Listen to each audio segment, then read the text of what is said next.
I've been knocked out a few times. So A couple times, yeah. I stuck around maybe a little longer than I should have, but I enjoyed fighting. I always enjoyed that. One of those things, I was always winning and then got knocked out. I can see after each, fight going and repairing the brain. Even if you don't get knocked out, you trained, you got Yeah. ready, you got hit a couple of times. Absolutely. It'd be Absolutely. something you could do. This is like a muscle spasm, right? In a muscle where it's, the brain, the neurons are firing off all the time, and you can train that right back down. Chuck, great to have you here. One of the best there is, UFC. Kind of talk a little bit about, just a little background of your career and stuff, and where you came from on that. Yeah, I was a former. I kickboxed before I started. I wrestled and played football, wrestled growing up, and then did kickboxing before I went into UFC. Okay. And then had a long career in the UFC. I was a world champion, five-time world champion, and Hall of Famer in UFC. So put a lot of time in. I fought between kickboxing and MMA probably 18, 19 years. Yeah. And in at the height of your career, how many fights a year would you do? For me, there wasn't as many fights as there are nowadays, Yeah. and these guys are fighting more. But I average about 3 fights every 2 years. 3 fights every 2. Okay. So I had some time in between, Right. because at that time there was only 5 UFCs a year, maybe 6. That's true. And they were big, and I was one of the higher paid guys, so Right. you needed a big card and a big event for it. But it was still a lot of time. I always used to say I take a lot of time off after fights, but I never really. I was always back in the gym sparring and getting someone else ready for a fight a week or 2 later. Okay. Yeah. And when you were doing that, then that time you had off, obviously you trained your body huge amount and strengthening. Was there any program or anything you did regularly for your brain to kind of get in the right mental state? No, not really. I mean, other than regular, like from our karate background, a little meditation here and there, Meditation but stuff. not really. No. Right. But at the same time, you were very big. I know you've talked to me before about kind of that mental mindset, right? Of push through your limitations. Yeah, definitely. It was all, you had to do it. It's that you had to. Mental toughness for me, is one of those things. It's an everyday thing. It was like something you had to do all the time. Right. You can't just pick it up. Oh, I'm fighting now. I'm going to be mentally tough. You want to be mentally tough. You got to be that way all the time in everything. For me, I was to the point where everything had to be. If I said I'm going to do it, I got to do it. If I did this, I got to do that. Right. So that was a big part of it. Absolutely. And then you retired from fighting when? When was your last fight? 2010 was our retirement. I came back and fought one more time. That's right. So and when did you fight that last fight? 2018. 2018. Okay. So it's been at least about 3 years now, kind of 3 years. And what's your life like now? You're married, family guy? I'm married, got kids. Still going through. Still train. I still train. Still work out. Still do stuff. I still have a little wear and tear injuries. Had a couple of surgeries, but doing pretty good. And just trying to keep going for the kids. I want to be able to play ball with my kids when they're. Absolutely. And you've got, all ages of kids from I got 20s to down to 7. Down to 7. Youngest Exactly. is 7. So important things for you now is your brain to last, as long as your body does, all the way through to where, you're seeing that 7-year-old all the way through life, married, grandkids. Married, grandkids, everything. Everything, I'd like to be there. Right, absolutely. Yeah, that's great. And it's interesting how life goals change from kind of when you're in the middle of that to what you're really kind of value now. Yeah, for sure. And like we were talking earlier about the CTE stuff and everyone talking about it, it's got a lot of attention lately. And I've been knocked out a few times. So a couple times, I stuck around maybe a little longer than I should have, but I enjoyed fighting. I always enjoyed that. One of those things, I was always winning, and then got knocked out. Yeah. So it wasn't like, it would have been a lot easier to make that decision when you're getting beat up, and then knocked out. Yes. But you're winning a fight and then you get caught. So Yeah. you keep feeling like, Right. and somewhere along the line, I used to be able to get hit in the head with a brick, and I wouldn't fall down. Yeah. And not that it was good to get hit in the head with a brick. We're not endorsing that, is what you're saying? Yeah. Yeah, but and wouldn't fall down now. Now guys, I think my decision to retire in the first place was a guy that shouldn't be able to knock me out with one punch did. Right. So I mean, he's a guy that can knock people out, but he has to beat them up. Right. Well, and one part of that is now that we can have brain imaging and understand what's going on, every time you get jarred in the brain, right? Every time even a whiplash, even time, not even a full knockout, just hit, right? It's altering some of the neuronal activity, right? And sometimes that definitely heals all the way back to normal. And other times it heals, but heals through compensation, and means that it alters its activity. So now it's, keeps raising up. So maybe this becomes relaxed and this was your fight or flight, but you stay in that for too long and get hit, these fight or flight waves start staying up.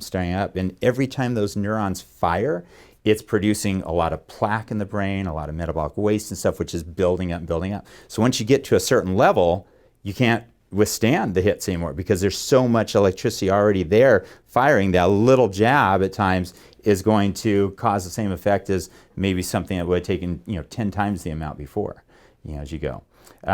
So you came in to the Brain Performance Center.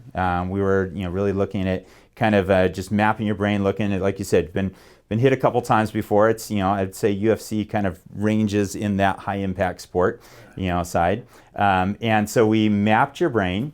And and we've really came up with a couple things here when we saw at a resting state these fight or flight waves, which are your fight waves, right? Those are great waves for in a fight. Very reflex, it's more adrenaline driven, and those are the things that helped you achieve such great success. But now those things that help you achieve great success are sitting there, and that can cause higher risk of disease in the future, brain breakdown in the future earlier, and now your goal is to keep that brain going as long as possible. And so what we've done, you can see those fight or flight waves are 3 standard deviations high all the time. That's become your normal, right? And with it and stuff. And so what we're doing now is really bringing that down and training that down. Once we train that down, it's going to make that brain last so much longer, right? Because it's not like having, if you have a high heart rate at rest, you're going to have a high risk of cardiovascular disease. And and I think it's also going to improve, even though you do a great job and you're around everybody all the time and in interviews all the time and on your feet on everything. But I think it's even going to improve a little bit of some memory, a little bit of word finding, a little bit of those regular type cognitive processes that when it's under stress, like all of us, we start to slip a little bit. And so you've done 10 sessions so far. We're going to do a mid-map. We don't have your mid-map yet. We're doing a mid-map this next coming week. That, yeah. Right, exactly. And the goal of that mid-map is to get that down about halfway, and see a lot more of those kind of yellows and oranges and stuff other than that red, that 3 standard deviation. If we can get that all the way down, your brain's going to last way past your grandkids. So that'll be good. So perfect. So, have you seen much change in the sport as far as concussion protocols and stuff? People are talking more about it because a lot of times back in the day, we even started doing it a lot before. I think we were at the pit, and John was a little ahead of it because he didn't like people sparring real hard right before fights. We'd have a few sparring days, but we weren't beating each other in the head every day. Right. I used to see guys out here at camps. I'm like, man, he's fighting in 2 days. What are you guys doing? You got to quit hitting him. Quit hitting him so hard. It's like, and I think that people talk about more about having less protecting the head, not sparring as much, not getting hit as much, right, leading into a fight. Right. That's but cool. It's still a part of the game. Right. You're gonna get hit. You're gonna get hit, and it's just it's kind of the. It's part of it, absolutely. And I think my goal for that sport and pretty much all high impact sports, including football and everything, is not to get rid of it, but to use imaging so that we can see when there's an injury, we can fix the injury, and you go back in. Just like if you broke a bone, you would go get a cast on it, fix it, let it heal, take an x-ray, make sure it's good, go back in the sport and play, and you wouldn't have injury on injury on injury. You would have a new injury if you got in one new injury. Like I do a lot of, like, I mean, especially the last time out for my fight, I spent almost as much time recovering from training as I did doing anything else. Right. You know, between the different methods and stuff, and ice, like my big ice baths are big for me, doing all that stuff. But it'd be nice to be, I mean, I don't know if it works that way, but if it's just something that, you know, you get a bruise, like almost like maybe not a break, but it's a bruise, it's beat up. Would it work like to help fix that little things as you go, or is that? Yeah, no, absolutely. I mean, I can see after each, fight, going and repairing the brain. Because, basically, what we're seeing right here, these aren't lesions in the brain or anything. This is even if you don't get knocked out, you trained, you got ready, you got hit a couple of times. Absolutely. It'd be Absolutely. something you could do. This is like a muscle spasm, right? In a muscle where it's, the brain, the neurons are firing off all the time. And you can train that right back down and normalize that activity and put it back at rest. Just like you can train your heart rate from 100 down to a nice resting heart rate too, through biofeedback, through different. Yeah, as an athlete, you could usually get even a low resting heart rate. Exactly. You can train it down. The problem with all this stuff is that these are subconscious things, right? We can't feel or see, or we're not aware of our brain activity. But when we put a sensor, an EEG sensor on the brain, and we put it into a visual thing where we can see a bar graph, it went up, down. I can see if I relax that area of the brain. So if you have one spot like right here, we can put a sensor right on that area, and you can actually learn to bring that right down and train it back down. So it's like a muscle spasm stuck up, but then after a fight, you can bring that down and normal. And now when it's down here, first of all, when it's up here, you have a higher risk factor of another concussion in that area. When you bring it down, you're starting from scratch. It's like getting a first concussion over. You bring it down, starting a first concussion and going down again. So I think it's really going to make a big difference in the sport once we start getting, the athletes to look at the brain the same way we look at our body. Yeah, like that was one of the things when I was asking people about what can I do to fix it. And I got a lot of theories on why I couldn't take a punch as well as I used to. Yeah. But no one had any suggestion or way to fix it at all. Yep. There wasn't even it's just sometimes when your chin's gone, it's gone. Yep. That's the answer always. Yep. No, you bring this down. I'm not encouraging you to fight again, even though I'd love to see that.